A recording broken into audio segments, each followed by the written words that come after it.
look who's here. It's Michelle Malkin. We're streaming live at Breitbart TV. She's on the air, for God's sake. Hi, Michelle. So thank you. You were sort of like the end of the day speaker today on the panel, and that was very cool. But it was after the whole... I missed the mob. I know. They didn't wait for me. Michelle Malkin had the greatest moment, though. During the panel, one of the people from FreedomWorks, Tabitha Hale, comes up and says, we're expecting the Occupy people to come back. You were so ready. Michelle Malkin reaches into her purse and pulls out air freshener, starts spraying it everywhere. She had little gas masks. It was brilliant. This is why you are such a hero. Well, you know, I'm such a mom. I have the sanitizer gel wherever I go, so I'm always ready for occupation. I know exactly what you mean. So now, here's my question for you. You seem so at home with bloggers. I mean, you said you were one of the original people, but you are a traditional journalist. I mean, you actually came up through, I remember you were with the LA Daily News, if I remember right. Yeah, that's right, Larry. I mean, I think at heart I'll always be a bit of an ink-stained wretch. But I think that training has served me well.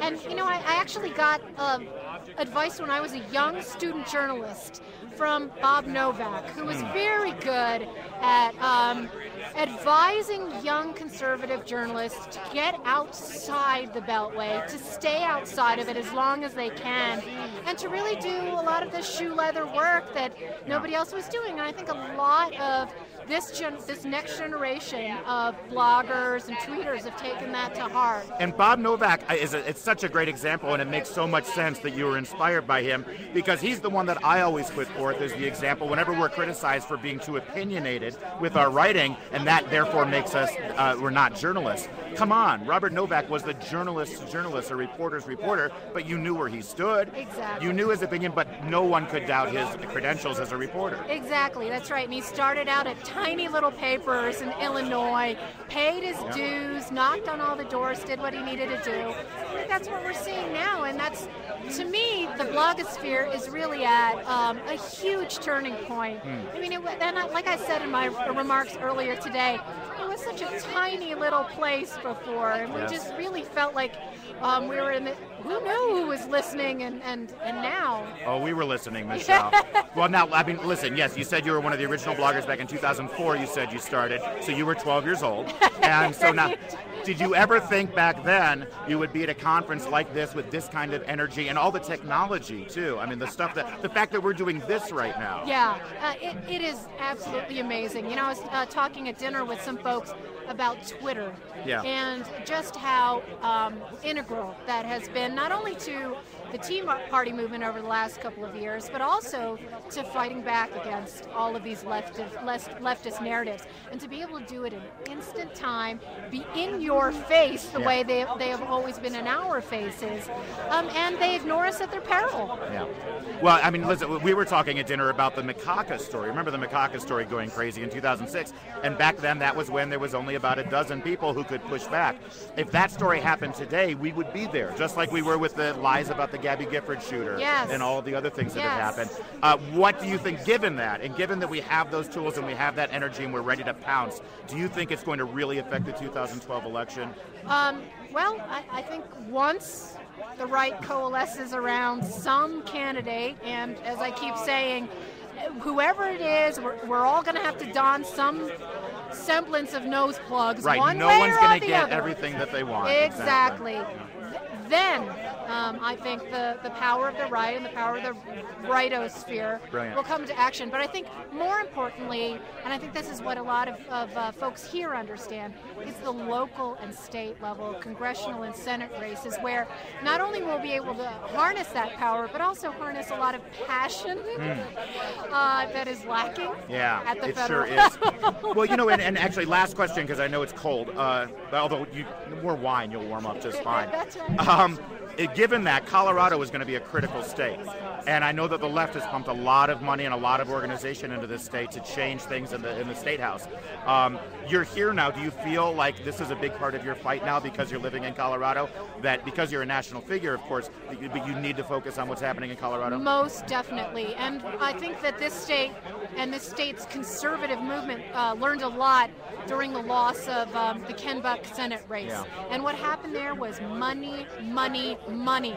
The left was up with all sorts of ad sliming Ken Buck as a sexist, as a racist, as a fascist, distorting his record on everything from abortion to taxes, and a lot of those things went unanswered. Each and every one of those Senate races is so critical at this point, and it's critical that the Tea Party movement get involved. So I'll be spending a lot of my time on that, and I think obviously this is a bellwether state. I mean, Obama has been to so many public schools here, he might as well enroll as a student over the last 5 or 6 months, right?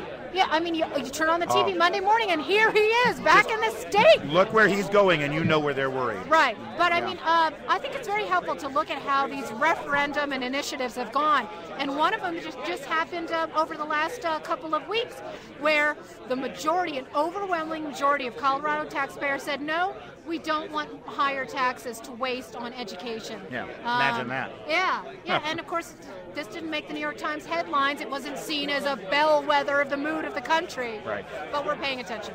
All right, last thing, or just a quick point of personal, when I first started blogging years ago, I was not 12, but I remember you linked to me for no reason. I don't know why you did. I mean, I remember the story, but just out of the blue, you linked to me, and you've got to know what that means to people. You've got to know what that means to just that little person out there who's just plugging away and trying to work. It's like the validity that you give somebody. It really means a lot, and it kept me going, and so I really do appreciate that. Well, it's weird to have someone who's younger than me be a mentor, or be not a mentor, but somebody that I look up to like that. But it really made a big deal, and it still does. You know, when you tweet out something from Breitbart TV, it really makes my day. So. Well, you're doing. Thank you for that. You're doing such great work, and it's folks like you that are an incredible inspiration. Because I was like you. I have this shadow box display. I always talk about this when I do blogger conferences. It's in my home office, and it's all the rejection letters that I got early on from my career. I couldn't get articles published in the New Republic or other magazines. I couldn't get Reason magazine editors to pay attention to me. In fact, there was a high-level Reason magazine editor who once said, "Please do not use my email to hawk your columns and your articles." Oh my God! And so I have all of these syndicates that wouldn't give me the time of day. So I know what that was like, and to just even get a human response from someone saying, "No, we're not really interested." Yay! They responded. They know I'm alive. Exactly. And I think that's what this ecosystem that I was talking about. This natural organic marketplace we have. I mean, this is the fundamental difference. Oh, I said fundamental and nudism. Sorry. There you go. Between the leftosphere and the rightosphere. Of course, the model for the left and the entire Linsky structure is a top-down model. They get their marching orders and their talking points, and we're a bunch of cats that occasionally can be herded together behind core interests and principles. But we're all out there fighting on the same side. And pretty much. And we need in the end, yes. In the end, we're all against Obama. Yes. Exactly. And I think that and I think that sense that we've all come from a place where we're scratching and looking for approbation, and there's mutual admiration among all of the institutions on the right. Yeah. So a lot of love in the room. Yes, that's right, group hug. Okay, I'll take you up on that. Thanks, Larry. All right, Michelle, thank you so much. And God, Colorado really wears well on you. I got to say, you look amazing, and you're doing a great job. Thank you. I'm so happy for you and your family that you found a great home here. Thank you. You God deserve bless. it. Thank Take you. care. All right, that is